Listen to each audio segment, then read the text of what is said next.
All right, we're continuing getting through this board meeting. They're always exciting to watch. The only way I can get through them is by doing them like this, because at least I get to satisfy myself that I can make fun of them, at least myself, if I have to.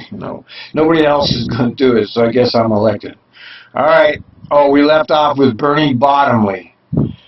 That's a great name, Bernie Bottomley. Wonder who his mother and father were. Questions? Just a statement that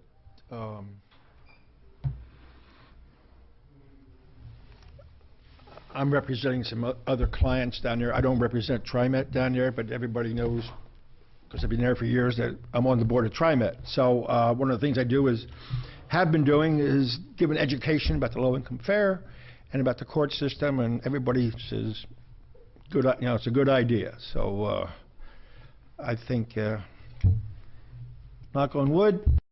Oh, you gotta love these board members, really. I mean, Jesus. That's Joe Esmond. We've talked about him many times. He's supposed to be the union guy. He was in a union himself, the machinist or electrical, or one of those unions.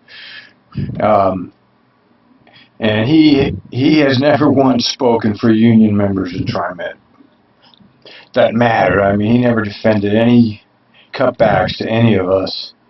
And I've never really heard him speak out in favor of the union at all. And that was supposed to be his job, but he doesn't do it. And, about the fair, they want to have their own court system. I don't know what to say about that, really. You'll have to wait and see how that whole Trimet court works. All I know is that now they're growing Trimet again, okay? They're going to have more money. That's going to be in that bill, obviously, that they can form their own court. I don't know how I feel about Trimet forming its own court, really. That sounds a little scary to me. It kind of expands their reach. They say, of course, it's going to be better for people. It's going to be more fair. Why am I skeptical over Trimet court? But it's a whole nother level of bureaucracy for them. And this low-income fare, which should have been done many years ago, of course, Trimet is not going to give up any of their current revenue streams to help the poor. All their current revenue streams, we've claimed that for who's ever getting that dole, all the executive class, Stacy and Whitback, all those construction people. I mean, there's a lot of money going through there.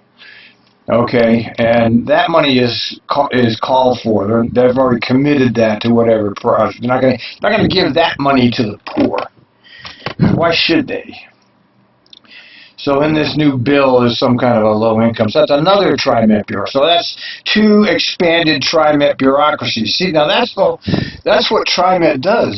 That's what government does. You see it right here. They expand themselves. They expand their power. They get more positions, more tax-funded positions. I'm not really convinced that's a good thing. As a matter of fact, I'm convinced it's a bad thing. We should stop funding government because they haven't done anything right. Okay, to keep giving these people money, whether it's the city, the county, the Trimets, you're just throwing your money away. You're not going to get anything back that's going to help you. I mean, there's low-income fare, well overdue. Okay, let's see how much money they actually have for that, how much actually goes into that. We'll watch that closely. It's the first positive thing I've seen come out of the legislature for actual people ever. All I've seen is, build more streetcars, build more light rail.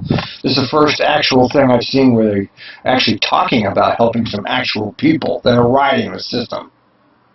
We're going to get that package, so thanks, Bernie. Rosser, I see you had a comment or question? Yeah, question on the funding mechanism for particularly the low-income fare, but some of the other items. Understand gas tax is dedicated, understand that one, but the other revenues, will those funds be subject to appropriation by the legislature every biennium? No. Or will they be dedicated to? It's an ongoing source of funding, so there's no appropriation requirement. They're dedicated. Great, okay. Yeah. And they'll be distributed on a formula basis mostly they'll go back based on where they were generated. Great. Small amount is set aside for small community transit programs and statewide transit. That's an interesting piece of information he just put out there, because what he said was, first of all, this is going to be a forever funding. Okay, it's a new tax stream.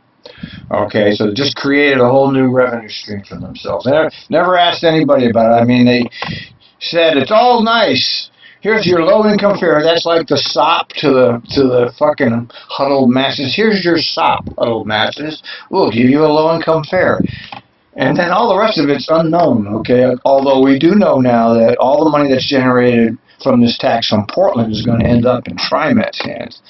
So the money that gets generated stays with the transit agency that is in the service area. So we know that means the Portland metro area is the dynamic economic zone of Oregon. So that's going to be a hell of a lot of money. So we got to really watch this closely, because TriMet is getting their money backdoor. You know, they finally gave up trying to ask the voters. After that bus bond failed, remember the bus bond? I actually voted for it, but I mean, I knew they were going to steal half, but I voted for it anyway, because I figured you were going to get some new buses. So they didn't bother with the voters anymore. They used the elites. And the elites are like this parasite attached to us. Whenever they want, they can just tax us. We don't get a say. That's real democracy there, isn't it? Yeah, baby. Assistance. Great. Just wanted to clarify that. Thank you. Yeah. Other questions or comments? Say real quickly, I'm just really pleased about the legislation on fair enforcement. I think it's a big step for equity and justice, and it's the right thing to do. So thank you. Yeah, well, that was an initiative of Eric Van Hagen in our legal affairs department. So he really led the effort on putting that together, along with John Gardner and TIAC. This whole new fair, we have our own court, is this equity and justice thing. They keep talking about bringing it in-house is something to do with equity. I don't understand how, just because it's not in the court. My understanding of the previous system was the fare evasion tickets were civil. There was no criminal connotation to you didn't pay your fare, you owe us money. Only when it went to the impeding public transit did it enter the court, criminal system. So that was my understanding of how it did work. And then if the person went to the TriMet court, at the court, they would lower it by half if you plead no contest. And at that time, they gave you the choice of community service. So I don't really see what this is going to do, because TriMet can still use the court. If TriMet doesn't get what they want out of these people, they send it to the court. So all they really did was add another step in between there, and they're calling that equity and justice. It's a con game. I think it really is a con game, and we'll see how this works out, okay? It might just be my cynicism talking, but I have yet to see how this is supposed to be equitable and justice. What does it have to... I don't get it. Just because it's going in-house first? Well, we'll see how it plays out, and when would it actually happen? I'm sure it's going to take a while to get this thing going. Thank you. I want to thank you and Aaron Dees also. Yes, Aaron's down there. Not all of you may know Aaron. He's our lobbyist in Salem. He's been down there. We haven't seen him for the last 3 weeks. Thank you. Just perhaps to conclude my remarks, I wanted to just sort of tie these things together, which really, the testimony you heard, the legislative progress we've been making, begin to see that we're really talking about really a top-to-bottom remodel of our fair enforcement education programs that need to be developed over the next few months. So we'll be very busy with that. We'll be bringing that to you in various draft forms for your comment and consideration. Ultimately, we expect that there'll be some amendments to the TriMet code as well that will need to be considered as we move this whole process along. And as Bernie noted, there'll be a very widespread represented advisory group that will be working with on the whole protocols associated with the citation review process that will be established internally. Good going, Neil. You just established a whole new bureaucracy within the bureaucracy. You can hear him talking. This is going to be it's going to be a whole other department, basically. You know, like to have capital projects and operations. This is going to be, it's like that. It's going to be its own department. He just expanded the agency, incredibly expanded it. This will be interesting to see how this plays out. Well, we'll see. You know, I don't want to condemn them yet. I mean, I don't like the fact that they've just built their bureaucracy and huge, getting bigger and bigger by the minute. But let's see if they actually get anywhere with making this fare system. All they had to do was, okay, really, pass a low-income fare and make the fines reasonable. Okay, you didn't pay your fare, it's a $50 civil fine. Okay, that's all they had to do. You know, have the low-income fare and a low fare evasion fine. But that's not what they do, is it? They have this whole goddamn shit that we're listening to deal with it. That's the part, that's the con job. They could fix this easily, but they don't. Instead, they tax you and build the bureaucracy. That's what, we see it. It's it.